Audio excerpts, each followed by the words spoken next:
नमः शिवाय, ओम नमः शिवाय, ओम नमः शिवाय, ओम नमः शिवाय, ओम नमः शिवाय,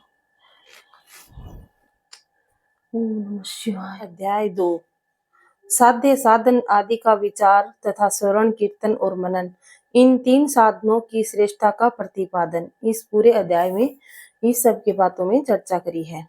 व्यास जी कहते हैं, सूत जी का यह वचन सुनकर वे सब महर्षि बोले, अब आप हमें वेदांतर सर्वस्वरूप अद्भुत शिव पुराण की कथा सुनाइए। सूत जी ने कहा, आप सब महर्षिगण रोग शोक से रहित कल्याणमय भगवान शिव का स्मरण करके पुराण परवर शिव पुराण के जो वेद के सार तत्व से प्रकट हुआ है कथा सुनिए। शिव पुराण में भक्ति, ज्ञान और वैराग्य, इन तीनों का प्रीति पूर्वक गान किया गया है और वेदांत वेद सद वस्तु का विशेष रूप से वर्णन है। इस वर्तमान कल्प में जब सृष्टि क्रम आरंभ हुआ था, उन 6 दिन कुलों में महर्षि परस्पर वाद विवाद करते हुए कहने लगे, अमुक वस्तु सबसे उत्कृष्ट है और अमुक नहीं है। इनके लिए विवाद ने अत्यंत महान रूप धारण कर लिया। तब वे सब के सब अपनी शंका के समाधान के लिए सृष्टिकर्ता अविनाशी ब्रह्मा जी के पास गए और हाथ जोड़कर विनय भरी वाणी में बोले, हे प्रभु, आप संपूर्ण जगत का धारण पोषण करने वाले था, समस्त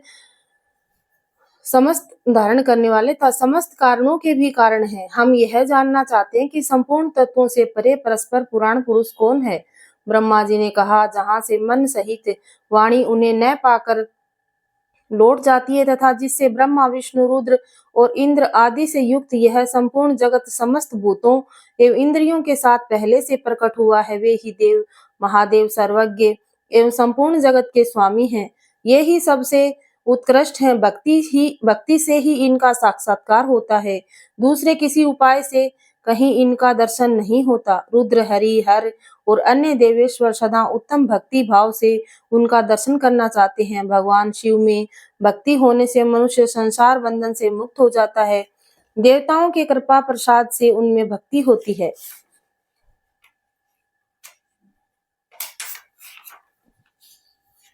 और भक्ति से देवताओं का कृपा प्रसाद प्राप्त होता है। ठीक उसी तरह जैसे यहाँ अंकुर से बीज और बीज से अंकुर पैदा होता है। इसलिए तुम सब महर्षि भगवान शंकर का कृपा प्रसाद प्राप्त करने के लिए भूतल पर जाकर वहां सहस्त्र वर्षों तक चालू रहने वाला एक विशाल यज्ञ का आयोजन करो। इन यज्ञपति भगवान शिव की कृपा से ही वेदांत के विद्या के सारभूत साध्य साधन का ज्ञान होता है। शिव पद की प्राप्ति ही साध्य है, इनकी सेवा ही साधन है तथा इनके प्रसाद से जो नित्य नैमित्तिक आदि फलों की ओर से निष्प्रह होता है वही साधक है। वेदांत कर्म का अनुष्ठान करके उसके महान फल को भगवान शिव के चरणों में समर्पित कर देना ही परमेश्वर पद की प्राप्ति है। वही सालोक्य आदि के कर्म से प्राप्त होने वाली मुक्ति है। उन पुरुषों की भक्ति के अनुसार उन सबको उत्कृष्ट फल की प्राप्ति होती है। उन भक्ति के साधन और अनेक प्रकार के हैं जिनका साक्षात महेश्वर ने ही प्रतिपादन किया है। उनमें से सारभूत साधन को संक्षिप्त करके मैं बता रहा हूँ। कान से भगवान के नाम गुण और लीलाओं का श्रवण, वाणी द्वारा उनका कीर्तन तथा मन के द्वारा उनका मनन, इन तीनों को महान साधन कहा गया है। तात्पर्य यह है कि महेश्वर का श्रवण, कीर्तन और मनन करना चाहिए।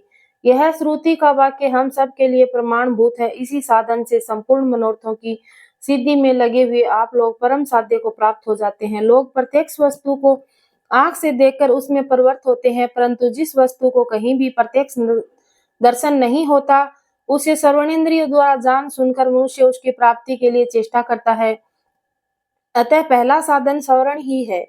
उसके द्वारा गुरु के मुख से तत्व को सुनकर श्रेष्ठ बुद्धि वाला विद्वान पुरुष अन्य साधन कीर्तन एवं मनन की सिद्धि करे। क्रमशः मनन पर्यंत इस साधन की इच्छा अच्छी तरह से साधना कर लेने पर उसके द्वारा सालोक्य आदि के कर्म से धीरे धीरे भगवान शिव का संयोग होता है। पहले सारे अंगों के रोग नष्ट हो जाते हैं, फिर सब प्रकार के लौकिक आनंद में भी विलीन हो जाता है। भगवान शंकर की पूजा, उनके नामों के जप और उनके गुण रूप विलास नामों का युक्ति प्रायण चित्त के द्वारा जो निरंतर परिशोधन या चिंतन होता है, उसी को मनन कहा गया है। वह महेश्वर की कृपा दृष्टि से उपलब्ध होता है। उसे समस्त श्रेष्ठ साधनों में प्रधान या प्रमुख कहा गया है। सूत जी कहते हैं, मुनीश्वरों, इस साधन का महात्म्य बताने के प्रसंग में मैं आप लोगों के लिए एक प्राचीन वृतांत का वर्णन करूंगा। उसे ध्यान देकर आप सुनिए। पहले की बात है, पराशर मुनि के पुत्र मेरे गुरु व्यास देव जी सरस्वती नदी के सुंदर तट पर तपस्या कर रहे थे। एक दिन सूर्य तुल्य तेजस्वी विमान से यात्रा करते हुए भगवान सनत कुमार अकस्मात ही वहां जा पहुंचे। उन्होंने मेरे गुरु को वहां देखा।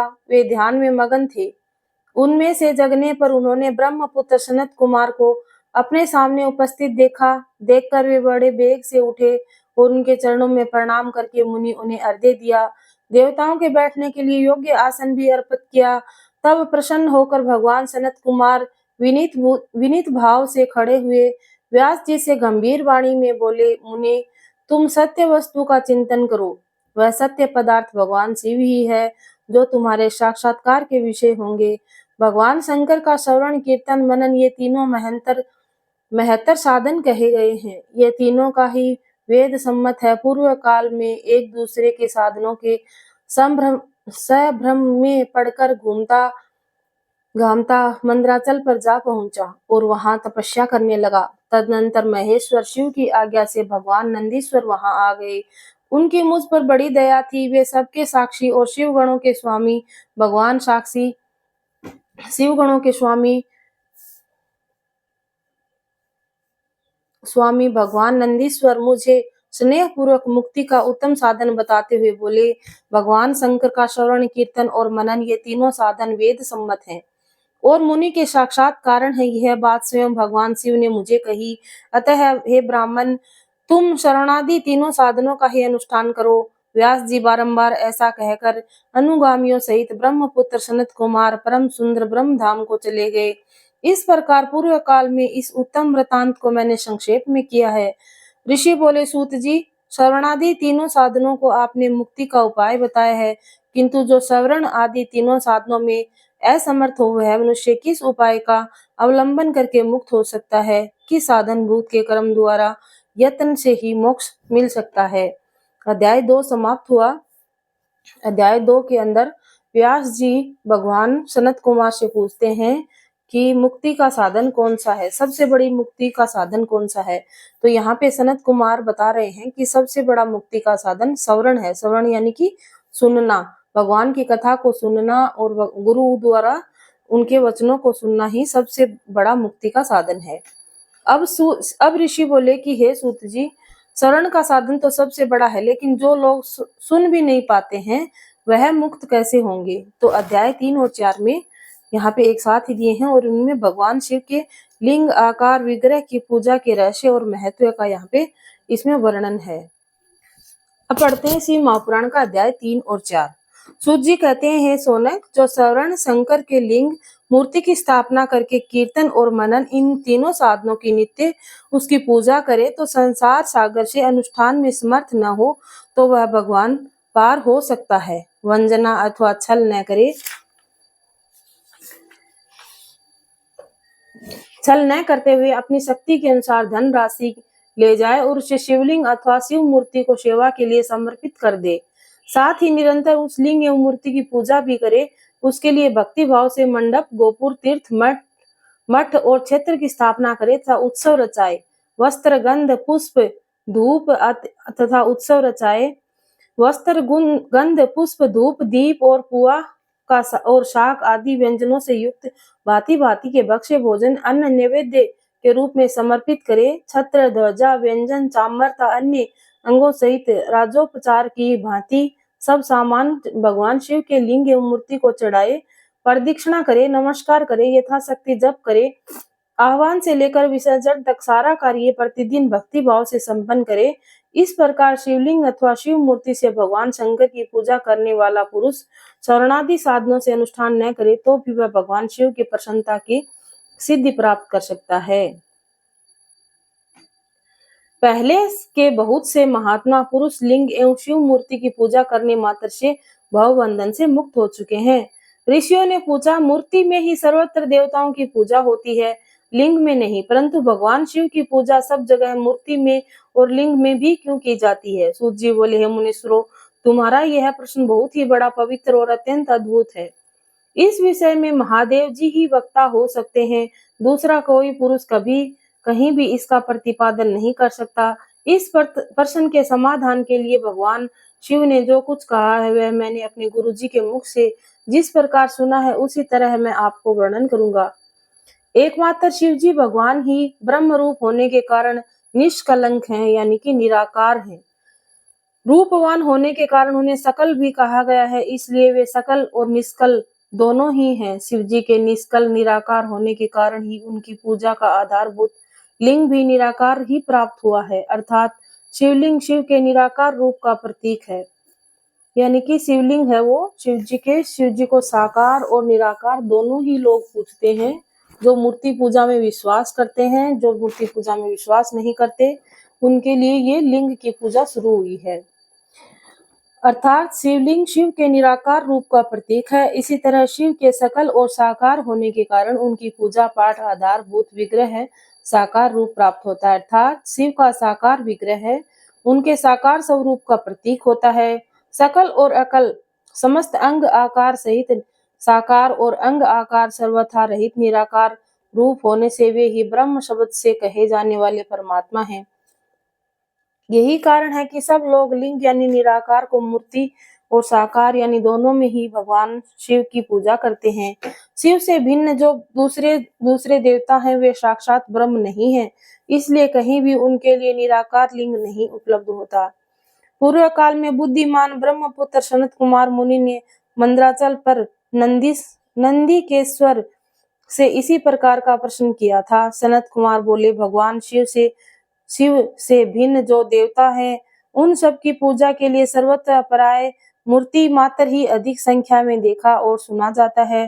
केवल भगवान शिव की पूजा में ही लिंग और वेद दोनों का उपयोग देखने में आता है। अतः कल्याणमय नंदीकेश्वर इस विषय में जो तत्व की बात हो उसे मुझे अच्छी प्रकार से बताइए, जिससे अच्छी तरह से समझ में आ जाए। नंदीकेश्वर ने कहा, निष्पाप ब्रह्म कुमार, आपके इस प्रश्न का हम जैसे लोगों के द्वारा कोई उत्तर दिया ही नहीं जा सकता, क्योंकि यह गोपनीय विषय है और लिंग साक्षात ब्रह्म का प्रतीक है। तथापि आप शिव भक्त हैं, इसलिए इस विषय में भगवान शिव ने जो कुछ बताया है उसी के आपके समक्ष कहता हूँ। भगवान शिव ब्रह्म स्वरूप और निष्कल यानी कि निराकार है, इसलिए उन्हीं की पूजा में निष्कल यानी लिंग का उपयोग होता है। संपूर्ण वेदों का यही मत है। सनत कुमार बोले, महाभाग योगिंद्र, आपने भगवान शिव और दूसरे देवताओं के पूजन में लिंग और वेद का प्रचार का जो रहस्य विभाग पूर्वक बताया है वही यथार्थ है, यानी कि सत्य है। इसलिए लिंग और वेद आदि की उत्पत्ति का जो उत्तम वृतांत है उसी को मैं इस समय सुनना चाहता हूँ। लिंग के प्राकट्य का रहस्य सूचित करने के लिए प्रसंग मुझे सुनाइए। इसके उत्तर में जो नंदीकेश्वर भगवान महादेव के निष्कल स्वरूप लिंग के आविर्भाव प्रसंग सुनाना आरंभ किया। उन्होंने ब्रह्मा और विष्णु का विवाद, देवताओं की व्याकुलता और चिंता, देवताओं का दिव्य कैलाश शिखर पर गमन, उनके द्वारा चंद्रशेखर महादेव का सत्वन, देवताओं से प्रेरित और हुए महादेव जी का ब्रह्मा और विष्णु के विवाद स्थल में आगमन तथा दोनों के बीच में निष्कल आदि अंतर रहित भीषण अग्निस्तंभ के रूप में उनका आविर्भाव आदि प्रसंगों की कथा कही। तदनंतर श्री ब्रह्मा और विष्णु दोनों के द्वारा उस ज्योतिर्मय स्तंभ की ऊंचाई और गहराई की थाह लेने की चेष्टा एवं केतकी पुष्प के साप वरदान आदि के प्रसंग में भी सुनाए। अब अध्याय 4 से लेकर 6 तक। महेश्वर ब्रह्मा और विष्णु का अपने निष्कल और सकल स्वरूप का परिचय देते हुए लिंग पूजन का महत्व बताना। अब यहाँ पे हम जानेंगे कि भगवान शिव का है लिंग के रूप में पूजा क्यों की जाती है। नंदीकेश्वर कहते हैं, तदनंतर वे दोनों ब्रह्मा और विष्णु भगवान शंकर को प्रणाम करके दोनों हाथ जोड़ उनके बाएं भाग में चुपचाप खड़े हो गए। फिर उन्होंने वहां साक्षात प्रकट पूजनीय महादेव जी का श्रेष्ठ आसन प्रस्थापित करके पवित्र पुरुष वस्तुओं द्वारा उनका पूजन किया। दीर्घ काल तक अविकृत भाव से सुस्थिर रहने वाली वस्तुओं को पुरुष वस्तु कहते हैं। अल्पकाल तक टिकने वाली क्षणभंगुर वस्तुएं प्राकृत वस्तुएं कहलाती हैं। इस तरह वस्तु के ये दो भेद जानने चाहिए। किन पुरुष वस्तुओं में उन्होंने भगवान शिव का पूजन किया यह बताया जाता है। हार, नुपुर, केयूर, किरीट, मणिमय कुंडल, यज्ञोपवीत, उत्तरीय वस्त्र, पुष्प माला, रेशमी वस्त्र, हार, मुद्रिका, पुष्प, तांबुल, कपूर, चंदन एवं अगुर का अनुलेप, धूप, दीप, श्वेत छत्र, व्यंजन, ध्वजा, चंवर तथा अन्य न्याय दिव्य उपहारों द्वारा जिनका वैभव वाणी और मन की पहुंच से परे था, जो केवल पशुपति यानी कि परमात्मा के ही योग्य थे और जिन्हें पशु यानी कि बुद्ध जीव कदापि नहीं पा सकते, उन दोनों ने अपने स्वामी महेश्वर का पूजन किया। सबसे पहले वहां ब्रह्मा, विष्णु, भगवान शंकर की पूजा की। इससे प्रसन्न होकर भक्ति पूर्वक भगवान शिव ने वहां नरम भाव से खड़े हुए उन दोनों देवताओं से मुस्कुराकर कहा। महेश्वर बोले, पुत्रों, आज का दिन एक महान दिन है। इसमें तुम्हारे द्वारा जो आज मेरी पूजा हुई है, इससे मैं तुम लोगों पर बहुत प्रसन्न हूँ। इसी कारण यह दिन परम पवित्र महान आज से महान होगा। आज की यह तिथि शिवरात्रि के नाम से विख्यात होकर मेरे लिए परम प्रिय होगी। इसके समय से जो मेरे लिंग यानी निष्कल अंग आकृति रहित निराकार स्वरूप के प्रतीक, सकल यानी साकार रूप के प्रतीक विग्रह की पूजा करेगा, वह पुरुष जगत की सृष्टि और पालन आदि के कार्य भी कर सकता है। जो शिवरात्रि को दिन रात निराहार एवं जितेंद्रिय रहकर अपनी शक्ति के अनुसार निश्चल भाव से मेरी यथोचित पूजा करेगा, उसको मिलने वाले फल का वर्णन सुनो। यानी कि जो शिवरात्रि के दिन जो निराहार रहते हैं, कुछ भी नहीं खाते, सुबह से लेकर शाम तक सिर्फ पानी पीते हैं, कुछ भी नहीं खाते, कुछ लोग तो पानी भी नहीं पीते, उनको क्या क्या मिलता है वो यहाँ पे बताया गया है। वह सारा फल केवल शिवरात्रि को मेरा पूजन कर मिलने वाले फल का वर्णन सुनो। 1 वर्ष तक निरंतर मेरी पूजा करने पर जो फल मिलता है, वह सारा फल केवल शिवरात्रि को मेरा पूजन करने से मनुष्य को तत्काल प्राप्त हो जाता है। जैसे पूर्ण चंद्रमा उदय समुद्र की वृद्धि का अवसर है, उसी प्रकार यह शिवरात्रि तिथि मेरे धर्म की वृद्धि का विषय है। इस तिथि में मेरी स्थापना आदि मंगलमय उत्सव होना चाहिए।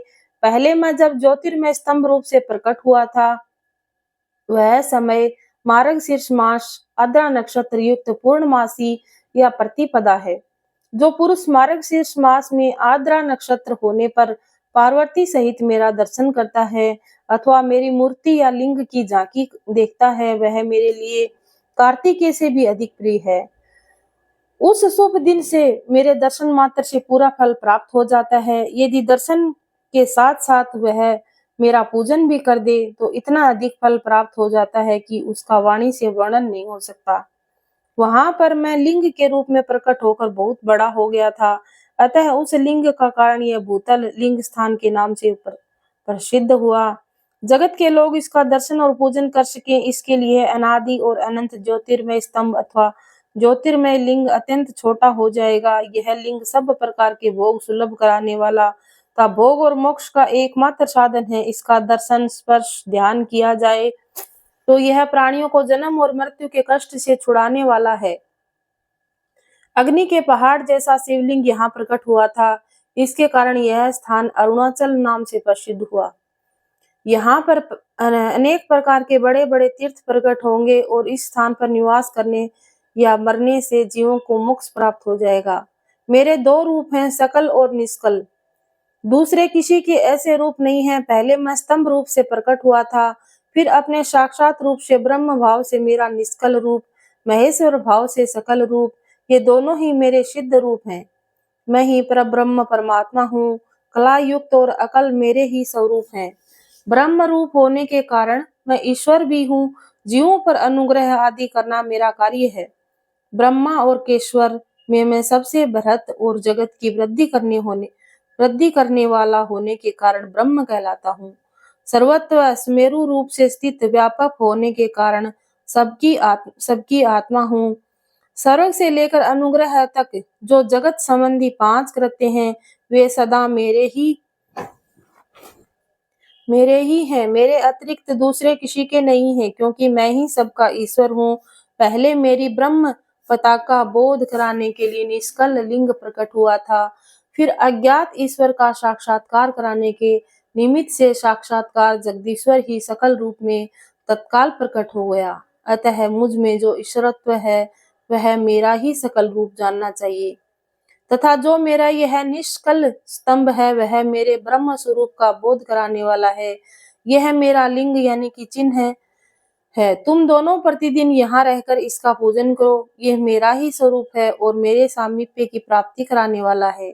लिंग और लिंगी में नित्य अभेद होने के कारण मेरे इस लिंग का महान पुरुषों को भी पूजन करना चाहिए। मेरे एक लिंग की स्थापना करने का यह फल बताया गया है कि उपासक को मेरी समानता की प्राप्ति हो जाती है। यदि एक के बाद दूसरे शिवलिंग की भी स्थापना कर दी गई तो वह उपासक को फल रूप में मेरे एक साथ एकत्व रूप फल की प्राप्ति होती है। प्रधानतया शिवलिंग की स्थापना करनी चाहिए। मूर्ति की स्थापना उसकी अपेक्षा गौण कर्म है। शिवलिंग के अभाव में सब ओर से सवेर मूर्ति युक्त होने पर भी वह स्थान क्षेत्र नहीं कहलाता। जय श्री राम।